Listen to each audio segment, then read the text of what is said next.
underestimated how early 7 a.m. is on a Friday morning.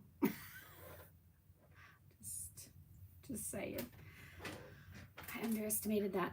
That's all right though. I'm here and I am excited to share with you guys kind of what this is and what this will look like. And that come this fall, this will not be the only piece of this moving puzzle. So we will go ahead. I'm going to give myself just a second to wake up. Just a second.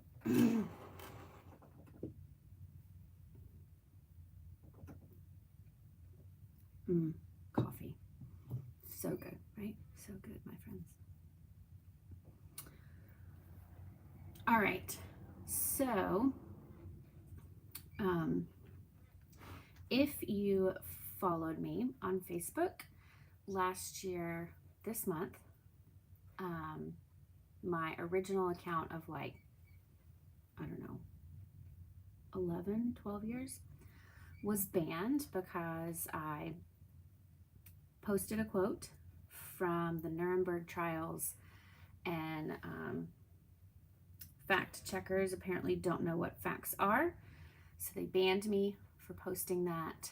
But before that, on that account, I was going live every Friday night and just kind of giving a rundown of the week, the weekly world events basically, and just kind of giving guidance on how to dig into them, how to research them, what mattered, what didn't, what was a distraction, what wasn't being said that we should focus on, that kind of stuff. So I did that for almost a year, and I did really enjoy it, and I really did enjoy helping people kind of figure out what to look for and what not to focus on and what mattered and so on.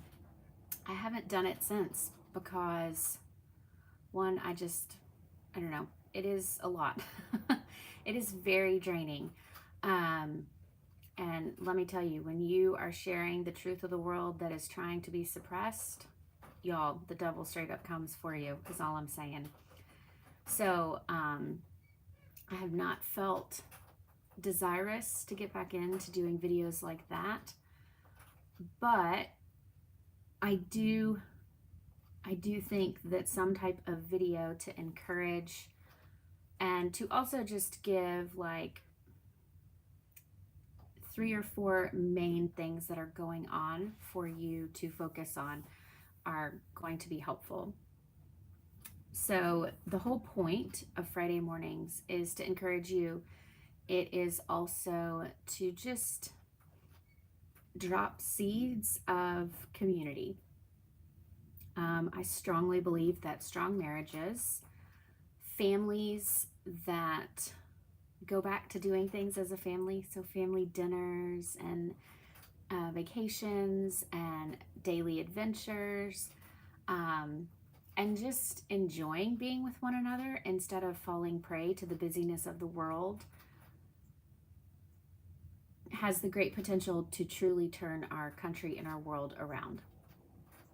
So all of these things are biblical. All of these things are things that God would love to see happen within, our countries, our states, our cities, our towns, our churches, our schools, all of that. So I strongly believe that these things really can make a huge difference. And so that's another thing that I'm going to bring to Friday mornings. So not only will you get some focus topics to focus on for the week and what to dig into, but also some encouragement, some biblical reminders of community, some action steps on how to make community happen within your world, and also just some things to think about, hopefully, and pray about.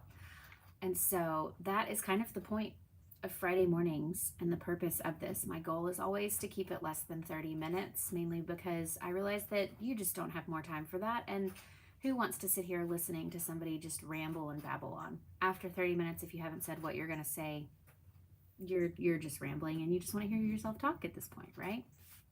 So this is not going to be a super long video that is just spouting off a list of worldly events.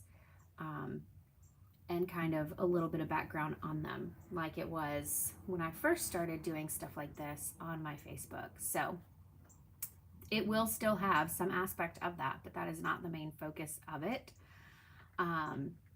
So yeah.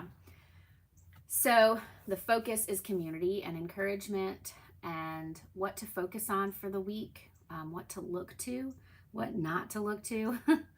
um, and then just the idea of gathering with people, what community looks like in today's world, how you can bring about community into your world.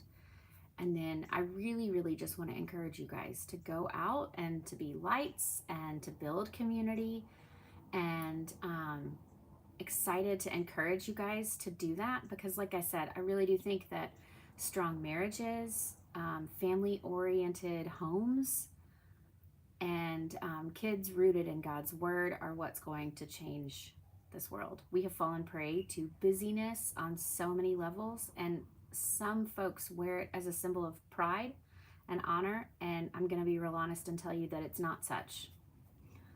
It's not something to brag about. It's not something to check off. Those that you should be pouring into first and foremost are suffering, and it has a trickle-down effect. It has a ripple effect that affects not only them immediately, but then the people that they interact with as well. Okay, so one of the things that, so I've been reading this book. I don't know if you guys have read this book, but I've been reading this book. It's really, really good. Walking with God in the Season of Motherhood. And I was reading one of the days the other day, and there were just a few things that came across in this one little section that I thought was perfect for this. So I'm just going to read this to get us started. So the longer I live, the more clearly I see the pitfalls of life apart from God's ways.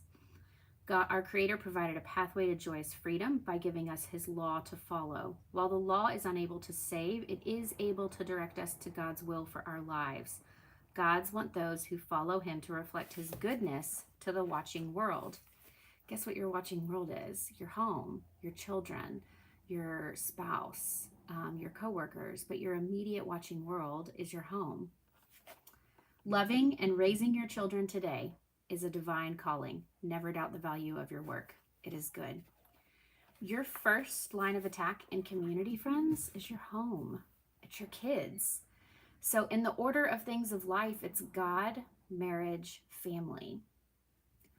I feel confident that so many do not do that. So many do not focus on that. And community is key. Community really does make a difference.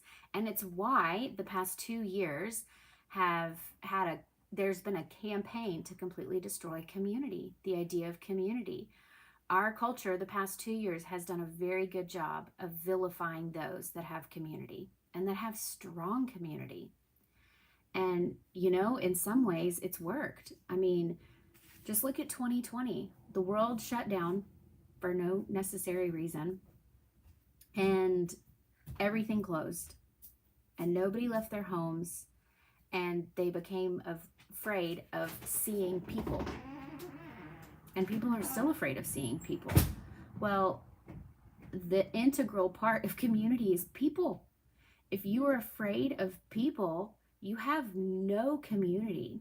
None. Families didn't survive 200 years ago without community. Not thousands of years ago, 200 years ago. I'm even willing to say maybe 150 years ago, people didn't survive without community.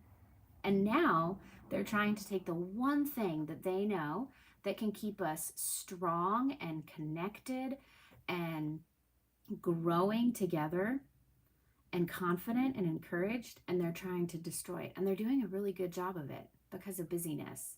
Because we as a society are too busy. We say yes to all the things because we feel bad. I don't understand that because I don't do that, but it is a thing. So the destruction of community is easy to do when you create a need for busyness. And it's happened. It's a thing. And so we have foregone the things that matter most and that we should focus on most, and that is our family. As a mother, as a father, aside from taking care of your spouse and loving them well and having a wonderful marriage, you are to raise and pour into your children, not your boss, not the person in the next cubicle over, not your partner at work. None of that comes before your kids. They are the next generation. We have to literally raise them upright in the ways of the Lord. You know the rest of the verse. But we're not doing that because we're too busy. We don't have an idea of community. We don't know what it looks like. And I get it. They've done a really good job the past few decades of really slowly eroding the family unit, separating the family unit. I mean, one quick example is just to look at the education system and what they do to siblings in schools. And if you grew up in a public education system, you probably can relate to this. When you went to school, if you saw your sibling, you were not excited to see them. It was not, oh my gosh, hey. You were not, proud of the fact that this was your sibling. Instead, you would avoid them, or you would make fun of them, or you would find some reason to not want to talk to them. Public education does not encourage the growth of community and families. And we have to start by taking that back and by building community within our homes. And it starts as parents by pouring into our kids over pouring into all the things that cause us to draw our attention away from the things that actually matter the most. And in doing this, you're going to buck the cultural system. Totally. You are totally going to go against what culture is calling you to do. You will probably be canceled. You will be seen as weird or whatever. Who cares? Quite honestly. But it is something that has to happen. Doing life with people was normal, completely normal, especially up until 2 years ago. But it was incredibly normal for survival, not just for filling one's cup and encouragement, but for survival, guys, 150, 200 years ago. And so there's lots of different things that we can do to kind of take that back, but it starts with just one little step here, one little step there. And so I am going to give you guys some ideas on how you can build community, but I do also want to give you one reminder from something that I read this week on why good community matters. So you don't want to take up community with just anybody and everybody, because a lot of times you're going to find that those aren't your people. Those aren't the ones that you're going to be able to make an impact with, but that your community and who you surround yourself really does matter. So this week I was reading this book. I don't know if you guys have seen this, Refreshed. It's a 30-day devotional. It's so good. Oh, it's so good. And so I was reading it, and this is the story of Daniel in the lion's den. So you can go and read the full story in Daniel 6, 1 through 23. But basically, Daniel was thrown into the lion's den by a king who loved him. Like, this king absolutely adored Daniel and who he was. And he knew that he was incredibly smart and well-guided and brilliant and just an all-around good human being. This king loved him. But this king had terrible advisors. He surrounded himself with terrible people, like just really jealous and greedy. And they wanted what Daniel had. They didn't realize, though, that what Daniel had wasn't anything the world had offered him, but that God had offered him everything that he had. So the king surrounded himself with really terrible advisors. He had a terrible community. And because of that, they tricked the king. They didn't have his best interest at heart. They truly weren't loyal. They weren't honest. They were deceitful, and they tricked the king.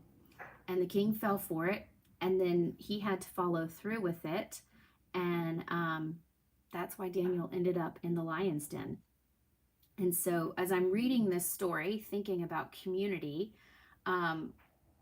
it's just a sweet reminder that who you surround yourself matters so much. It's always about quality over quantity. Always, always, always. The quality of the people that you have in your corner, the quality of the people that you have pouring into your children and into your family, that makes such a difference.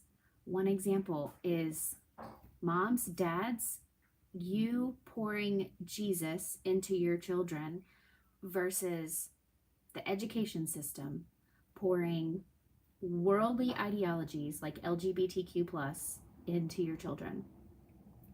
One is going to make such a positive difference. The other is going to cause them to stumble, fall, and sin for God knows how long. Those that you allow to pour into yourself makes all the difference. Good advisors, good community makes all the difference. Quality over quantity.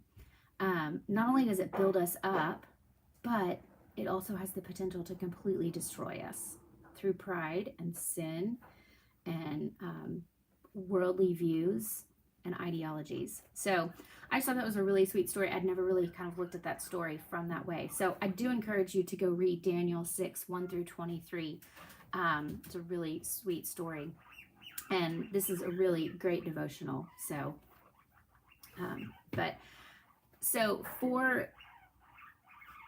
with the idea, do y'all hear my guinea pigs? They're waking up. They hear me. They're waking up.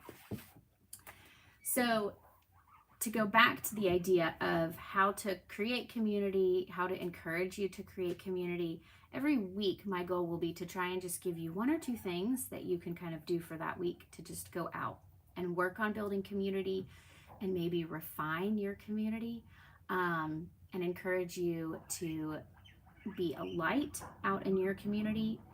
Again, I will constantly tell you guys that strong marriages, godly children that understand the Bible, not just know the stories, they're not just stories, they're real life events, but that understand, what God's word is saying and creating and valuing that family unit again, prioritizing dinner at a dinner table, prioritizing being together, prioritizing siblings, like hanging out.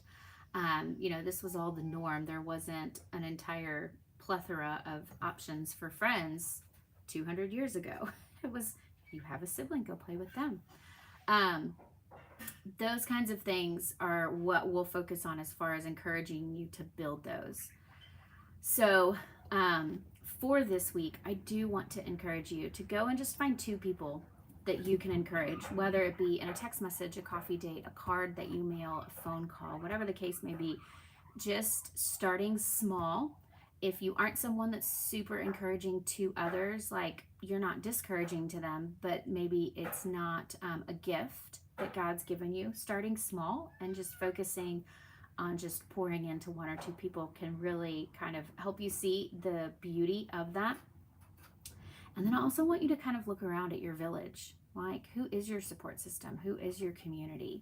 What does that look like? Are there things there that maybe you haven't noticed until now, or maybe you have been feeling a draw to kind of change up your community and to start new and fresh?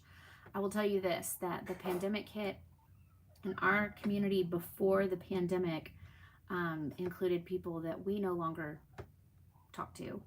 The people that we did everyday life with before the pandemic. When the pandemic hit, a couple of those families went so far off and just kind of, they went along with everything that was spoken over them by the mainstream media and the government and the CDC and the powers that be. They just adhered to all of that so hardcore that they pushed aside the idea of community helping get through hard times together. And so we lost pretty much all of our community that we thought was strong because of March 2020. And so we had to completely rebuild that. And I will tell you now, though, that I'm so thankful for that, because I learned a lot about what I do and don't want in community and friends and pouring into my children. I learned a lot about what I do want. And now our community is so super sweet.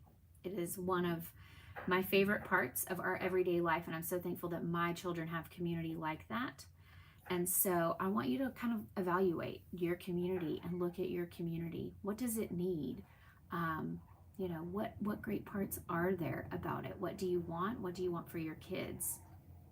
You know, swim upstream, go against the grain, and fight for that community, because nobody above you is going to do it. In fact, they're working very hard to cancel that and to try and undo the idea of community and the fact that we do need other humans to live with one another. I mean, God made Eve from Adam because he said it is not good for man to be alone. We are not meant to be alone.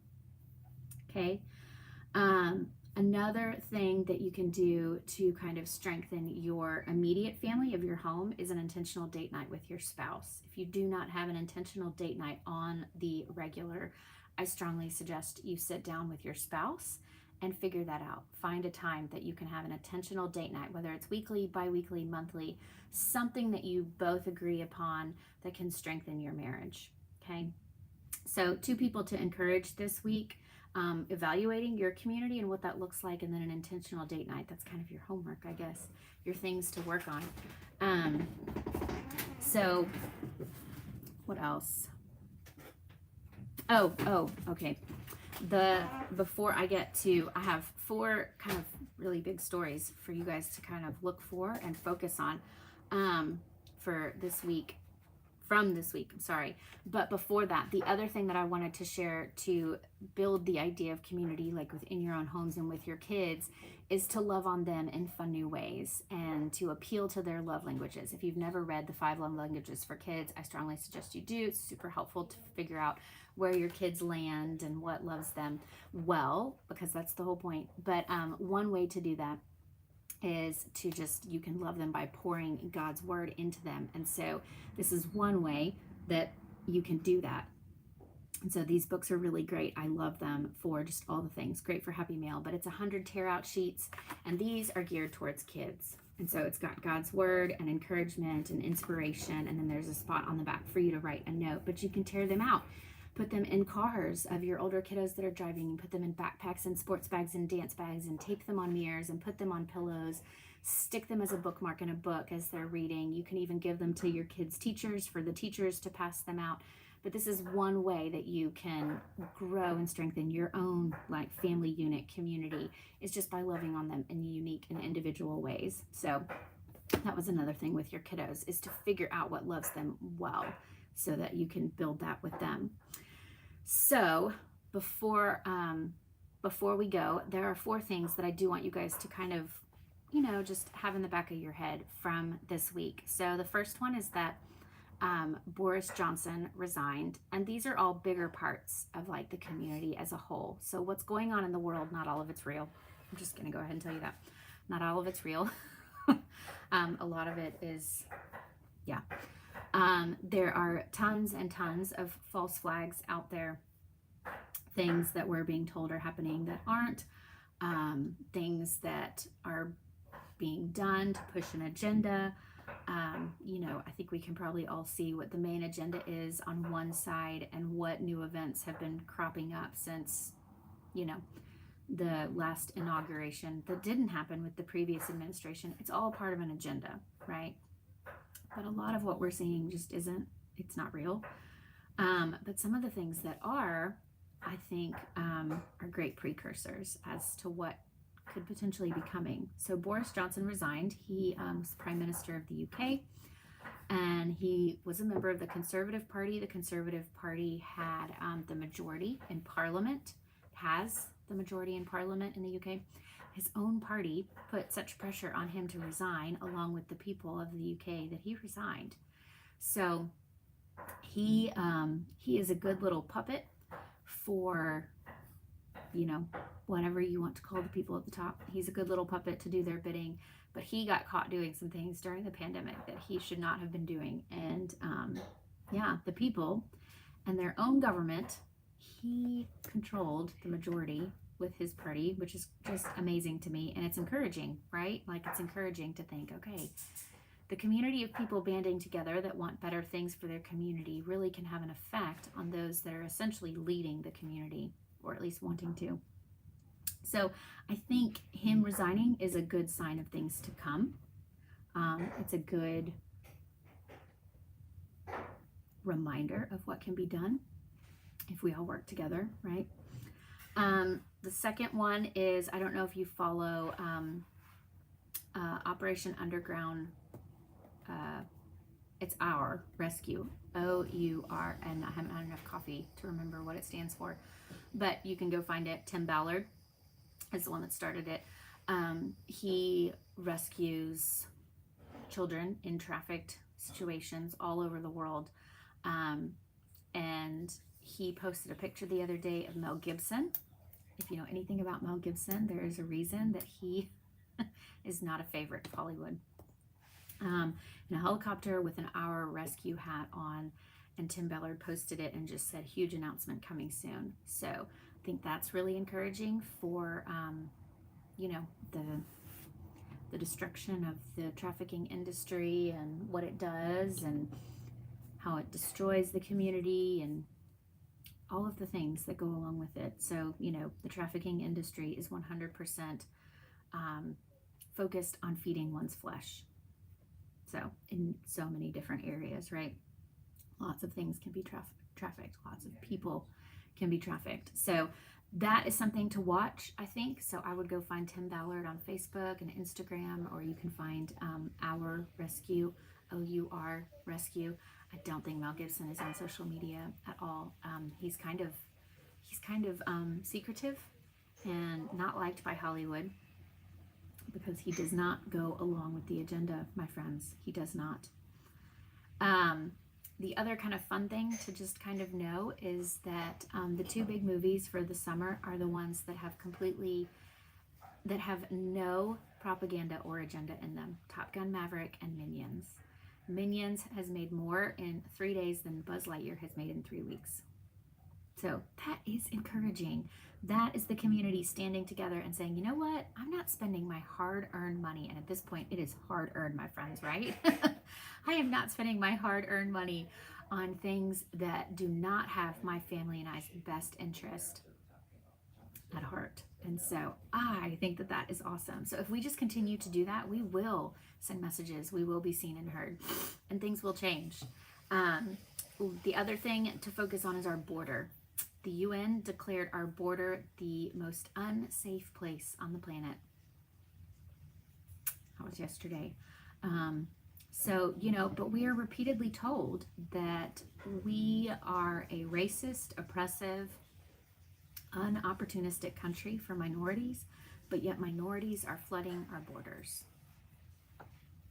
Sometimes you have to look at what's being said and what's actually happening and go, this doesn't add up. This doesn't make sense. This does not match. And nothing matches at the border.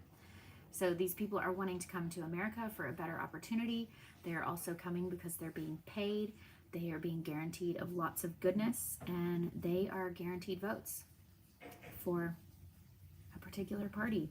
And they realize at this point that those are the only potential votes that they might have.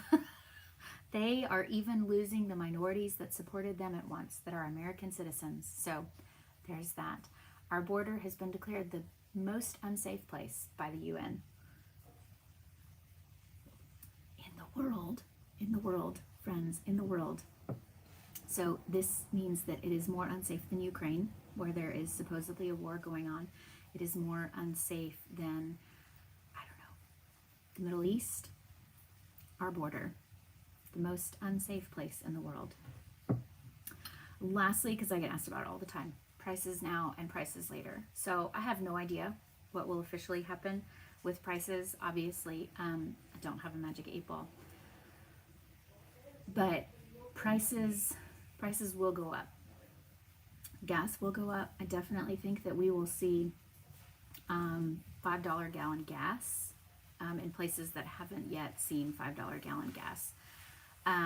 Grocery store prices will definitely go up because it's costing 18-wheelers more money to get us our food. Diesel is insanely expensive, and so that cost gets passed down to the consumer.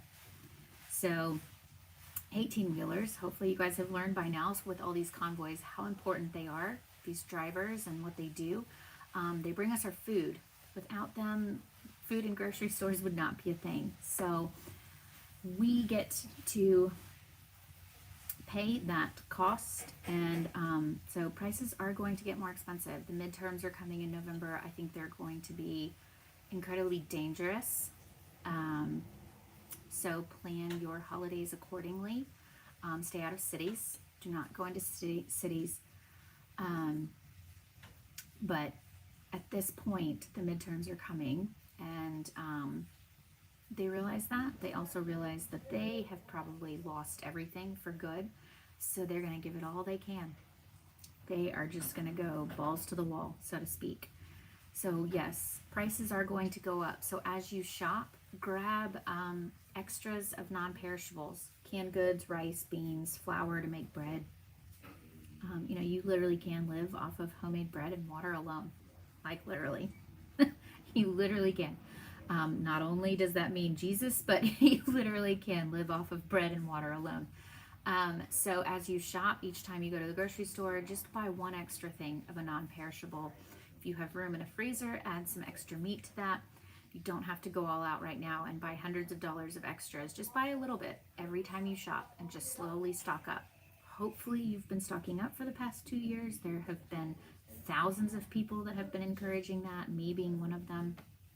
But if you haven't, just a bag of rice this time, cans of beans this time, cans of veggies this time, some bags of flour this next time, and just slowly add to it, so that you do have 6 to 9 months of just non-perishables that you can live off of. And then find a good local farm to buy your cream and your milk and your dairy and your meat, hopefully, and then maybe somebody who sells chicken eggs. You just want to make sure that you have those non-perishable items and good protein sources. So that is what I would suggest with regards to pricing and food and inflation and what's coming, and plan accordingly to the midterms, because it's not going to be pretty. I would not travel anywhere near a city. Not even just small city. Like, I would not travel anywhere near a city. If you want to go somewhere, make sure it is out in the middle of nowhere. Quite honestly. Yeah, because it's not going to be pretty. I don't think that it's going to be enjoyable at all. But we all need to get out and vote in the midterms. And so that's the other thing. I want to encourage you to have people go out and vote. Voting does matter. It does make a difference. And we know that because look at 2020. So many people voted that they had to do their best to counteract that. And it was unlike anything that they had seen. And so voting does matter, you guys. If we do not get out and vote, then we are just saying we give up. So get out and vote. And yeah, thank y'all for hopping on today. 7 a.m. is early. If you really know me, you know that I am not a huge morning person. But I will be here next Friday with more to share and encourage, build community, and also just give thoughts on what's going on in the world. So hopefully you will join me. I would love it if you would share with a friend. I would love to build this community of people that are like-minded and good, strong in their beliefs, and that have something to offer and share to the community as well. So I hope you guys have a blessed weekend. Thank you for hopping on, and go out and encourage others, evaluate your community, and schedule an intentional date night with your spouse. Bye, guys.